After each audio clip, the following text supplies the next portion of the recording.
Hello, I'm Ruben Guzman, and I'm the author of this book, Evolving Health, Maximize Your Energy Using the Wisdom of Science and Divine Design. And what I'd like to talk to you about in this segment is about part 2, about the truth about obesity, and that it's not your fault. It's not your fault that you're obese and overweight. Again, I wanted to share with you, 17 years ago, I was 55 pounds heavier than I am today. What I've discovered is that it's not our fault that we got overweight. A lot of us, we get into this blaming the victim type of situation. We blame ourselves for getting overweight. And there's a lot of pressure from society that says, oh, you're overweight, you've let yourself go, there's something wrong with you. But that's not the case, my friends. If you're overweight, you've been struggling with your weight for quite some time, I want you to release the guilt from here and evermore. It's not your fault. It's a misunderstanding of the design. You see, our brain and our bodies are actually designed to store food as fat when we are in a state of survival. Think about it this way. Let's imagine for a moment that you were a Native American Indian living in the hills of South Dakota 500 years ago. Now in the springtime and the summertime and the fall, there's an abundance of everything available to you. Food is plentiful. It's easy to be fat. It's easy to get everything you need. But then winter comes. And winter hits hard in South Dakota. There's a lot of snow. And so what you have to do is you have to find a cave and you have to find a way to stay warm. So in that situation, you're going to actually conserve energy and you're going to find food that is what I call survival food. Now, this survival food is meant to actually help our bodies insulate against the winter cold.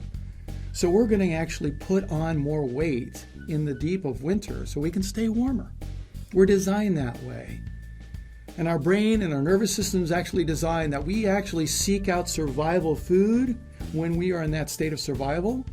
And what we're going to do then is we're going to find the foods that we can help us pack on the fat. So we're going to find sugar, salt, starch, and fatty foods. We're going to find those foods. And what we're going to do is conserve our energy, find that cave, stay warm, not be very active, and we're going to put on the fat. However, that's meant to be a short-term situation in our bodies because springtime comes around, we get out there, we get active, we find food again. But in our society, what we've created is a perpetual winter storm of stress. So what do we have is persistent and consistent survival. So we're in that state of survival all the time because of psychological, emotional, mental, and physical stress.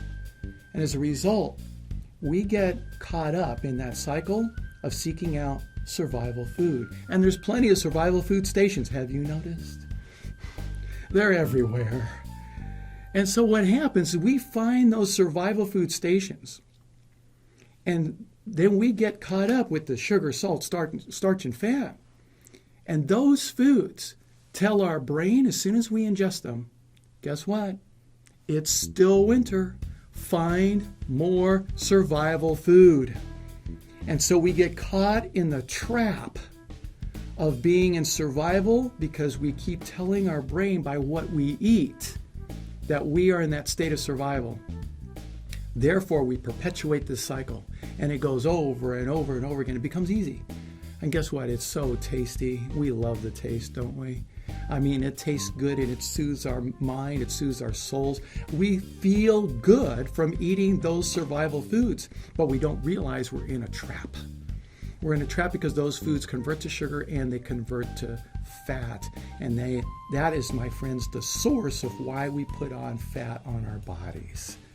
So what we have to do is cut the cycle. We have to cut the cycle, and what's important to start off with is being able to absolutely eliminate survival food in your diet. I know it's hard because you've been attached to it. I know I was there because God knows every afternoon before I left the hospital from working as an administrator, I went to the gift shop every single afternoon, and I was getting the king-size bag of M&Ms, the large Mountain Dew, the package of Oreo cookies, and sometimes I'd throw in a Three Musketeers candy bar every afternoon. just so I could make it through the next couple of hours of coaching swimming practice. I was in the state of survival. I was caught up in that complete cesspool of survival food. So we have to cut that cycle. It's really important to cut it. So cut out the sugar, cut out the white flour, cut out all those foods that keep you in that state. And that's going to be the first step in being able to cut the state of survival and go down the path of being healthy and fit for a lifetime. I'll cover more in the next part.